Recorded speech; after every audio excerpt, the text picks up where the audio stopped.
Kas ir mielopātija?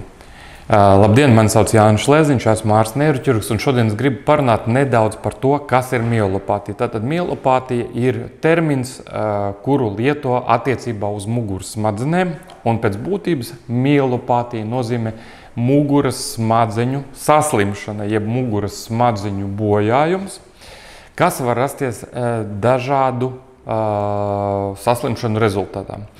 Tādā neiroķirurga praksē mielopātija visbiežāk rodās kā sekas muguras smadzeņu saspiedumam. Ja, tātad muguras smadzeņu saspiedums, piemēram, mugurkaula stenoze, piemēram, kakla daļā, viens no biežākajiem gadījumiem, kad mugurkaula kanāls, tātad mugurkaulā iekšā ir mugurkaula kanāls, tajā kanālā atrodas muguras smadzenes, tātad šī te mugurkaula kanāla sašaurināšanās rezultātā muguras smadzenes tiek saspiestas, un šī te saspieduma rezultātā izveidojas muguras smadzeņu bojājums, jeb mielopātija.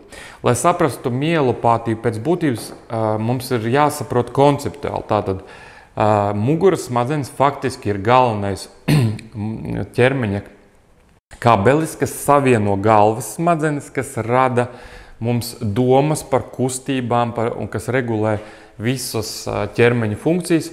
Un šis te kabelis savieno galvas smadzenes ar pārējo ķermeni. Līdz ar to, tad, kad šis te galvenais kabelis tiek bojāts, jeb izveidojas mielopātija, visbiežākās pazīmes ir vājums uz leju no bojājuma vietas. Tātad, ja bojājums atrodas kaut kur gan augstu kakla daļā, tad var būt pazīmes, tātad vājums, jeb tetra, pareizi, vājums, kas ietver gan rokas, gan kājas. Ja mielopātija ir kaut kur, jeb muguras smadzeņu bojājums ir kaut kur krūšu daļā, tad skaidrs, ka rokas vairs nebūs iesaistīts, bet bojājums skars visu, kas atrodas uz leju no bojājuma vietas. Visbiežāk kājas, dažkārt tie var būt mazā iegurņa orgāna darbības traucējumi. Tāpat muguras smadzeņu bojājums var rasties gan traumas rezultātā, ja, tātad, kad muguras smadzenes tiek sasistas, tas var rasties audzēja nospieduma rezultātā, tas var rasties asinsrites traucējuma rezultātā, tas var rasties infekcijas rezultātā. Tātad pats mielopātija, termins mielopātija pats par sevi nozīmē muguras smadzeņu bojājums, nepasakot, kas tieši to bojājumu ir radījis. Tātad to bojājumu var radīt dažādi faktori.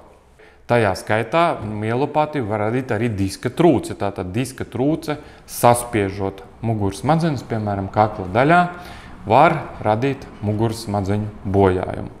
Šī te mielopātija var būt dažādas smaguma pakāpes. Lai vieglāk saprast, mēs varētu teikt tā, ka var būt viegls muguras smadzeņu bojājums, jeb viegla mielopātija, un līdz ar to simptomi būs viegli vai pat tos varēs nejust vispār.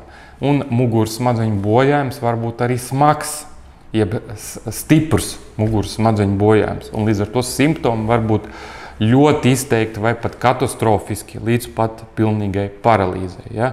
Tātad vārds mielopātija pats par sevi nozīmē tikai muguras smadzeņu bojājumu. Vārds mielopātija nepasaka, cik šis bojājums ir smags un kas viņu ir radījis. Bet tas ir faktiski jēdziens, kas pasaka, ka eksistē muguras smadzeņu bojājums. Un, lai šo te muguras smadzeņu bojājumu pierādītu, tātad mēs ieraugam muguras smadzeņu bojājumu.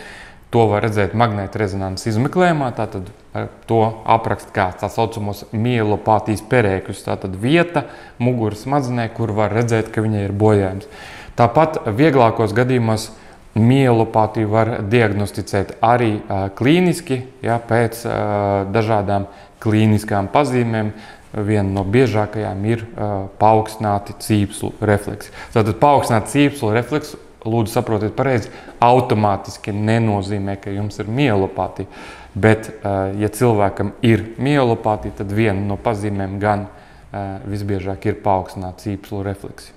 Ja cilvēkam ir mielopātija, tad cilvēkam jau ir muguras smadzeņu bojājums, tad ārstēšanas pamata uzdevums ir šo te bojājošo faktoru novērst. Tātad, ja muguras smadzenes ir saspiestas un ir mielopātija, tad ārstu uzdevums ir pārtraukt šo bojājumu, lai bojājums neprogresē, lai cilvēkam mielopātija, kas šobrīd varbūt ir viegla, tātad bojājums ir neliels, lai viņš neprogresētu un nekļūtu liels. Ja?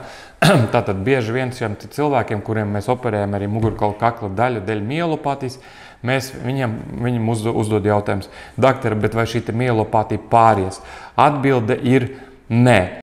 Primāri mēs taisam jums operāciju priekš tam, lai jums nepaliktu sliktāk. Tas ir uzdevums numur 1. Mēs novēršam muguras smadzeņu bojājumu.